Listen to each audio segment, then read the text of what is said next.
all. It's Tuesday of week 4. I'm going to keep things short because activity 1 is due by 5 o'clock today. In this brief video, I'm going to focus in on a few concepts from the readings about page structure and layout. Then I'm going to introduce activity 1.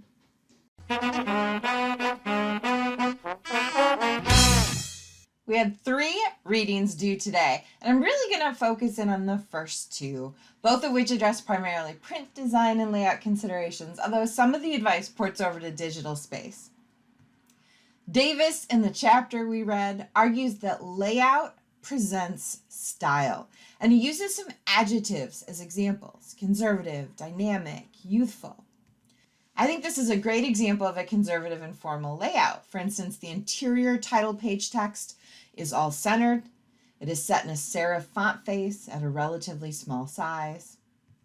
What adjectives would you associate with the layout of this article? Dynamic, active, engaging. How about this one? Messy, grungy, off-kilter. What adjectives would you associate with this style? Balanced, rectangular, repetitive. Grids are incredibly helpful in making page design decisions. As Cullen noted, grids are the structural force behind design. They're the organizational tool that can help define the active space of the page and helps a designer make decisions about composition and order. And Lynch and Horton also talk about grids in the context of web pages, arguing that a grid can help arrange content in a way so that readers or users can predict where content would be. What would you expect to find based on your experiences as a web user in the grayed out boxes here on this page? For instance, we become fairly comfortable as readers and users with the logo or name of the company in the upper left corner. We're also fairly accustomed to the logo or name being a link to return to the site's main page. In their chapter, Lynch and Horton create some anatomical renderings of a few web pages like the Atlantic's homepage. They also offer some analysis of pages, advice that ports over also onto print pages, showing how contrast, one of our core CREP principles, and hierarchy, which can be created by deploying contrast, repetition, alignment, and proximity, can help create more readable, engaging web pages. Cullen offers a great summary of what grids offer designers. Grids offer a way to better control, organize, and create rhythm across the page. They provide a tool for creating harmony and unity and to make static, flat print pages seem more dynamic and more. So here's a page. Here's the basic grid underneath it. Here's another page and the grid underneath it. Another page and the grid underneath it. Another page, we just saw this one earlier, and the grid underneath it.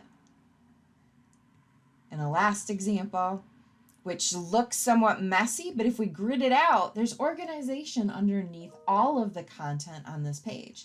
I'd encourage you to isolate a page or a document over the next few days and sketch the grid underneath it. Can you identify and underline organization the designer used to shape the page and to create its content? Grids are useful tools for page structure. That said, grids can be broken. Content can be arranged in a different format or fashion or break an underlying grid, but you have to know design rules to break them well, to break them effectively, and to know when to break them. I want to drill down just a bit more into some concepts that we read about in Markel and in the readings for today. First, when a text is single space, you have to have a means to separate paragraphs. One way is to create a double space break between paragraphs. Another way is to indent paragraphs. However, you don't typically need either of these after a heading because headings are formatted differently from body text and they serve to indicate the break. We're going to do a lot of work around white or blank space this semester.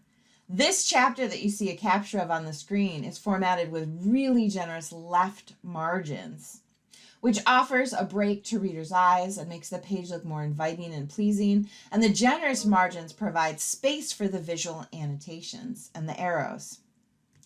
Heading levels are a crucial document design consideration. Here we can see 3 headers, level 1, level 2, level 3. And the key thing with headings is that they should visually contrast with the body text and should be used consistently across the document. In this case, every level 1 heading in the chapter and in the entire book should be formatted the same. All caps, blue, a slightly larger font size, and a sans serif font that visually is distinct from the body text. In long documents, a running header or footer is crucial. In books, usually the odd and even pages have different running headers. This one, for instance, tells readers what book they're reading, what chapter they're on, and what page they're on. Another design convention that helps keep a page neat and helps readers navigate a document is shown here, where there's a hanging indent between the bullet and the text that follows. And finally, here we see column intervals, which is the blank space between columns. Column intervals provide space so we can more easily scan across content arranged in columns. One of my favorite quotes from today's reading, which is a great preface for our work on Thursday and into next week, is, "At the heart of any layout will be typography."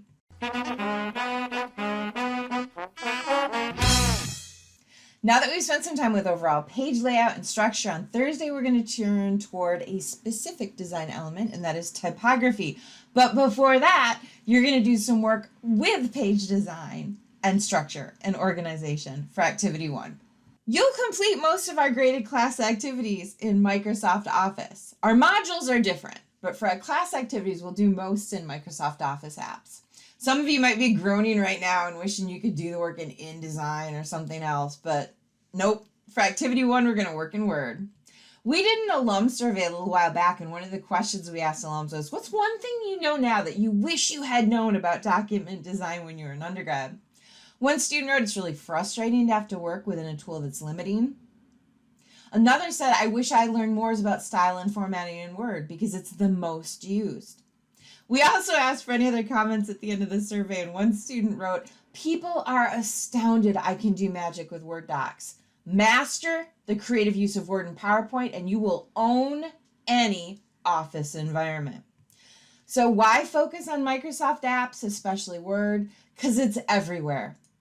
Further, you will be expected to know Word and the Microsoft Office suite at any job. If a job post doesn't mention Microsoft Office, it's likely because they assume you know the software. Word is an ideal option if you have to share a document with others. If you create a doc in InDesign and you don't flight and package it, no one else will ever be able to open it, update it, or use it. And most importantly, everything that we're going to do in Word, especially this first class activity, ports over to every other app we'll be using and the design choices we'll be making. And honestly, Word's pretty powerful if you know your way around it. So for Activity 1, you're going to recreate a document in Word. In the Week 4 Tuesday folder on D2L, you'll see a subfolder named Activity 1 Files and Dropbox. Your job for the activity is to recreate the document named Doc to Recreate. It's a PDF. You're going to recreate it in Word.